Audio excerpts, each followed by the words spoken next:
Alors aujourd'hui, je suis avec Nicolas Blondel, qui est peintre, graphiste, animateur, et il a exposé tout le mois de mai à l'Orangerie. Alors Nicolas, je voudrais m'entretenir avec vous pour savoir un petit peu qui vous êtes. Moi je m'appelle Nicolas, Nicolas, mon pseudo c'est Kero. J'ai commencé la peinture, le graffiti à l'âge de 14-15 ans, ça fait déjà un bon petit paquet d'années. J'ai toujours dessiné depuis que je suis enfant, mais je me suis beaucoup intéressé au graffiti à la préadolescence, quoi, vers 13-14 ans. Voilà, à l'époque il n'y en avait pas beaucoup et donc on était très friands de tout ce qu'il pouvait y avoir au niveau dans les journaux et tout. Dès qu'on voyait une photo, on la découpait. Quand on allait à Paris, on se bloquait à la vitre pour repérer les graphes et tout. Il faut savoir qu'à l'époque, c'était, comme je l'ai dit, c'était pas. Au niveau des médias, il n'y avait pas du tout la même. On n'en voyait pas.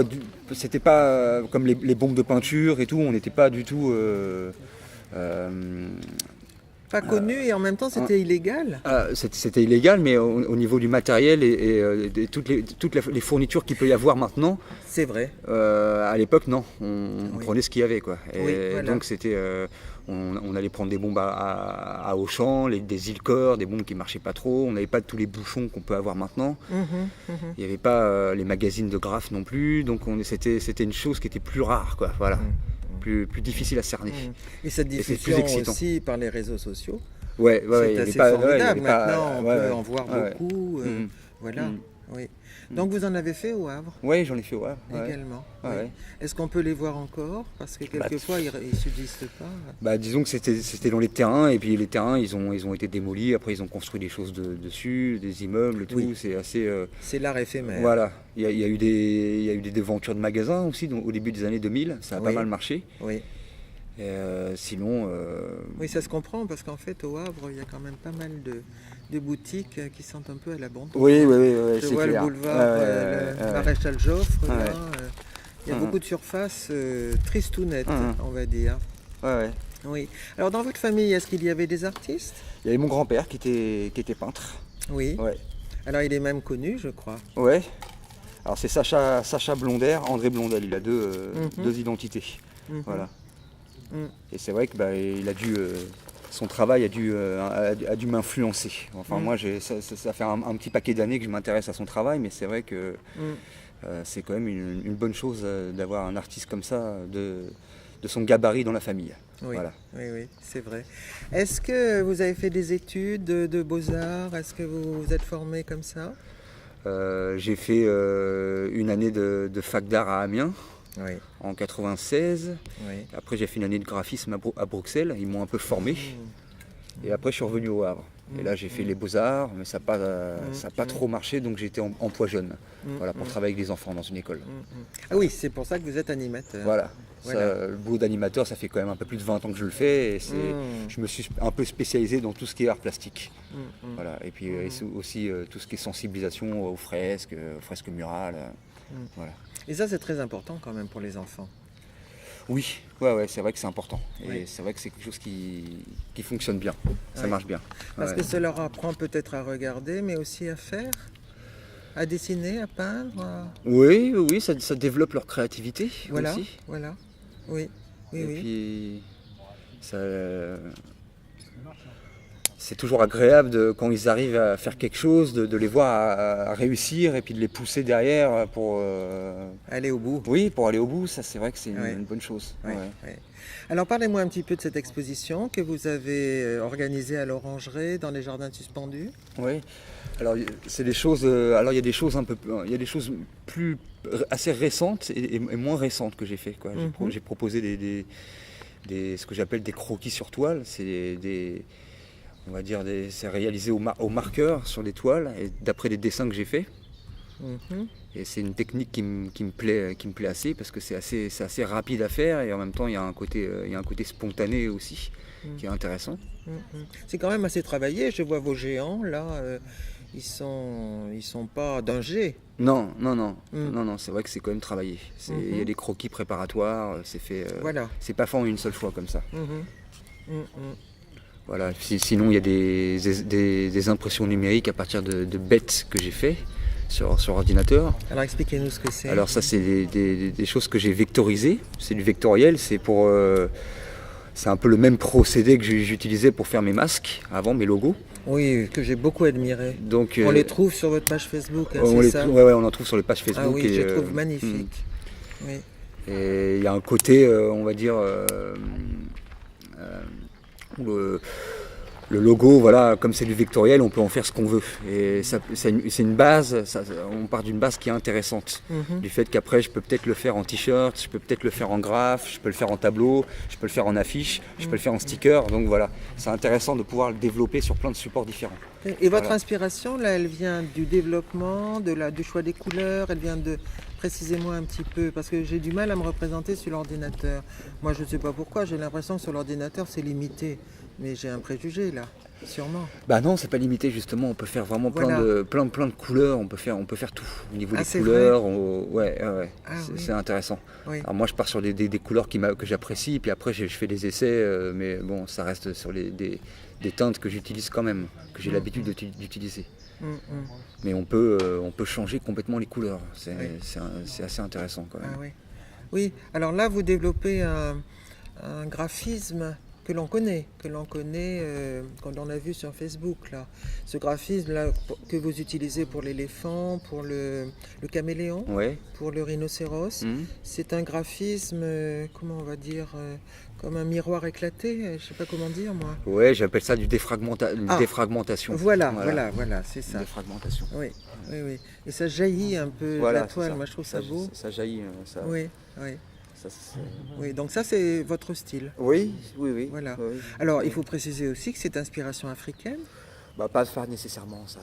Pas nécessairement. Pas nécessairement. Non, mais enfin je dis africaine, c'est un peu trop général parce que l'Afrique est grande et a plusieurs pays. Donc il y a quelques pays qui vous ont inspiré. Oui. C'est surtout pour tout ce que je faisais au niveau des logos que je faisais avant. Oui, il y a des styles de statuettes qui m'ont inspiré, qui m'ont beaucoup inspiré. Alors de quel pays? Alors il y a le Mali, mais aussi le Congo. Oui. Congo RDC, il y a le Nigeria avec les Yoruba. Congo RDC c'est les Kwezé, le Mali c'est les Bambara, tout ce qui est Tiwara, Bambara, tout ça, ça m'intéresse. Oui. D'ailleurs vous exposez expliquez-moi, une gazelle. Oui, une gazelle Bambara, c'est ce qu'on appelle une Tiwara. Voilà. C'est fait à partir d'une statuette. Je me suis inspiré d'une statuette pour le il faut le savoir. Elle est belle, mais il faut le savoir parce qu'elle est au centre d'un tout, quoi. Oui. Et quel autre pays encore? Il y a le Congo, avec les masques Kwezé, voilà, qui m'ont pas mal inspiré. Et qu'est-ce que c'est que ces masques? C'est des masques. À l'origine, on les utilise pour des rituels d'initiation. Mais c'est l'esthétisme qui m'avait beaucoup plu. Voilà. C'est le fait que ça ressemble à un masque lune aussi. Et c'est un masque rare. Et voilà, je m'en suis pas mal. Je m'en suis inspiré dessus là. Pour créer le premier logo que j'ai créé, je me suis inspiré de ça. Voilà. Et vous y êtes allé, bien sûr? Oui, j'y suis allé. Vous y avez même vécu peut-être quelques temps? Non. La première fois, c'était au Congo, c'était en 94. Et j'ai fait le Congo et un peu le Rwanda. Voilà, pour aller voir les gorilles. Voilà, c'était un parcours. Mais dites, c'est quand même une découverte quand on arrive là-bas. Ouais, c'est clair. Oui. Moi j'ai eu un choc en y arrivant, ça m'a ému quand je suis arrivé au Burkina Faso. J'ai trouvé que c'était un autre monde. Mais c'est vrai avec beaucoup de choses, alors que nous interprétons de manière esthétique, qui sont sans doute, comme vous dites, rituelles, cultuelles, différentes. Donc bien sûr, là-bas, dans la culture de ces pays. Après, ce qui m'a beaucoup marqué, c'est par rapport au Congo, c'est tout ce qui s'est passé là-bas, quoi. Depuis 94, toutes les guerres qu'il y a eu, le génocide rwandais et puis les guerres qu'il y a eu au Kivu, dans la région où on a été justement. Oui. Il y a eu et c'est vrai que là-bas, moi je m'étais dit, quand j'ai suivi un peu l'actualité, je me dis il faut que je peigne là-dessus. Voilà, il faut que c'est ma manière à moi, pas un témoignage, mais de dire ce que j'en pense, voilà, et de m'exprimer par rapport à ce qui se passe. Oui. Voilà. Et vous avez donc créé des j'ai œuvres fait des choses. De là. Est-ce qu'on les a vues? Vous les avez exposées? Il y en a 2 qui sont exposés, les réfugiés. Les réfugiés, mais sinon j'en ai fait avant. J'en fais moins maintenant, mais j'en ai fait quand même quelques-unes comme ça. Voilà. Ah oui, ce sont des scènes auxquelles vous avez assisté? Non, j'ai pas assisté. Pas vraiment, non. J'ai pas assisté, mais ça s'est passé, Ça s'est passé. juste après. Voilà, dans les Voilà. endroits où on a été, les villages où on a été, il y a eu des réfugiés et tout ça. Ouais. La ville de Goma, par exemple, nous on y était quand même en avril 94. En juillet 94, il y a eu les réfugiés du Rwanda, il y a eu 150 000 morts à cause du choléra, quoi. Oh là là. Il y a eu, c'est des tragédies qui s'est C'est passées des là-bas, quoi. tragédies, Avec déplacement de population et tout. Et puis, Oui. Et alors je trouve que les croquis que vous en avez fait là sur ces 2 toiles de ces colonnes de fuyards, d'immigrés, moi j'ai l'impression qu'elles reflètent surtout plus que la douleur, elles représentent quelque chose pour moi de fatalité. Enfin c'est irréversible, quelque chose qui est, on peut pas y échapper quoi. On avance, on est obligé d'avancer, on est obligé de partir. C'est ce que je vois dans votre dessin.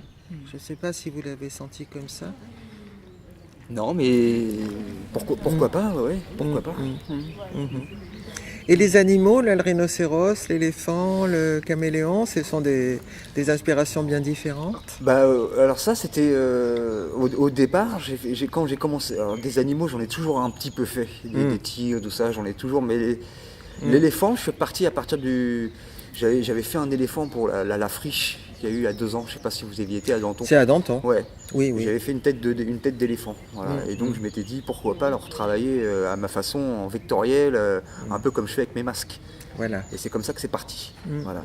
Et là, je retravaille des papillons aussi. Enfin, ça m'inspire pas mal. Mais je garde toujours dans l'idée de les faire sur les murs. Voilà. Oui, oui. En Oui. grand, Oui. voilà, je le fais en petit, mais j'aimerais bien le faire en plus grand sur les murs, quoi. Tout à fait, Voilà. oui, ce serait magique. Voilà. Oui. Comment vous travaillez? Est-ce que vous travaillez tous les jours? On avait fait un débat une année sur la nécessité de créer, Ouais. et on s'était aperçu que beaucoup d'artistes peintres étaient obligés de dessiner, de faire quelque chose chaque jour, comme une sorte de discipline ou de. Quand on n'en fait pas, au bout d'un moment, ça manque un peu. Ça manque. Oui, quand même. Il y a un côté qui. Mais après, c'est l'inspiration qui n'est pas évidente à avoir tout le temps non plus. Il y a des moments, il y a des pics et en faire tous les jours. C'est bien d'en faire un petit peu tous les jours, mais c'est pas évident Oui. Vous sentez qu'il y a des moments qui sont plus grands, Voilà, avec voilà, une il y a des grande moments qui sont inspiration. plus propices. Ouais. Ah, Et là, il faut voilà. les saisir. Voilà. Oui. Quand il y en a, même si c'est la nuit et tout, le matin, à 5h du matin, il faut y aller, quoi. Voilà, sûr, on sent bien le truc sûr. qu'il faut faire, quoi. Oui, Voilà. oui. C'est un Oui, peu oui. comme ça que je procède, quoi. Et quels sont vos projets? Là, vous comptez exposer ailleurs? Il y a des projets qui vont se faire avec l'association Ariographing. Ah oui, bien Voilà, il y sûr. a plein de projets qui vont se faire avec eux. Oui. Exposition collective, il y a peut-être des murs qui vont se faire aussi, des murs, Oui. des fresques. Enfin, il y a une grande dynamique avec tout ça. Voilà. Mhm. Voilà. Oui. Et Et puis, c'est pour quand ça? ça, c'est pour l'année 2018-2019. Ah oui. Ouais. Oui, d'accord. Oui, parce qu'au Havre, on a la chance d'avoir une saison graphique et puis d'avoir aussi Ario Experiencing. Ouais. Mais ça, c'est les photos. Ouais. Voilà. Donc, Ariographing, c'est encore autre chose. Voilà, c'est street art. Ah, Voilà. c'est street art. Et cette année, ça va être énorme, Ah oui. normalement. Oui, oui. Voilà. J'ai l'impression que le street art est très important parce que justement, il considère la ville comme des possibilités d'exposer l'art et d'exposer l'art pour tout le monde, pour tous les passants, quels que Ouais. soient les Il y milieux, a un les côté origines. gratuit, un côté, Gratuit, ouais, évidemment. un don. Voilà. Quelque chose. Oui, c'est ça. Il n'y a pas un côté mercantile après ça. Il y a pas. Bien sûr. Mais le graffiti à l'origine, c'est ça, les graphes, c'est ça. Hein. On va dans les terrains et tout, et puis on fait les choses et c'est pour. C'est quand même pour tout le monde aussi, quoi. C'est c'est un cadeau en quelque sorte. Oui, Quoi. oui. Oui, le fait que ce soit à l'extérieur en plus. Oui. Oui, écoutez, on va surveiller ça avec attention. Donc, c'est un groupe, hein, ce sera une création à plusieurs. Ouais. Il y a peut-être 40 ou 50 artistes qui sont très prévus. bien. C'est énorme. Et c'est des street artistes du Havre? Oui, essentiellement des gens du Havre. Essentiellement Il va du y Havre. avoir peut-être quelqu'un de Paris, mais c'est essentiellement des gens de la région, hein, du Havre et de la région. Ouais. Ah, c'est formidable. Ah ouais. Oui. Ah oui. Et je crois que dans certains quartiers du Havre, effectivement, ce serait bienvenu. Parce qu'on connaît quelques lieux qui ont été peints comme ça, mais pas tant que ça.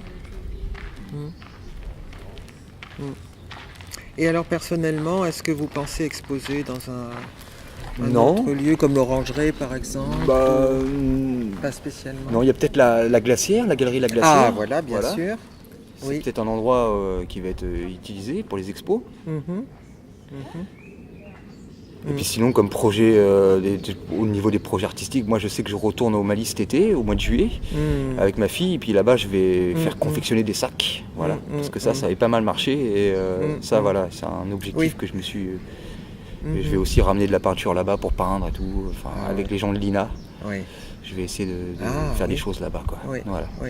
Parce qu'il faut Ça dire me aussi, motive bien. par exemple, que vous décorez des t-shirts. Oui, je fais des. Ouais, la sérigraphie. Enfin, La ça, sérigraphie. c'est accessoire. Hein, C'est accessoire. Ouais, ouais. Oui. Mais c'est quand même quelque chose qu'on en a fait pas mal pendant une période. On a envie d'en refaire maintenant. Mhm.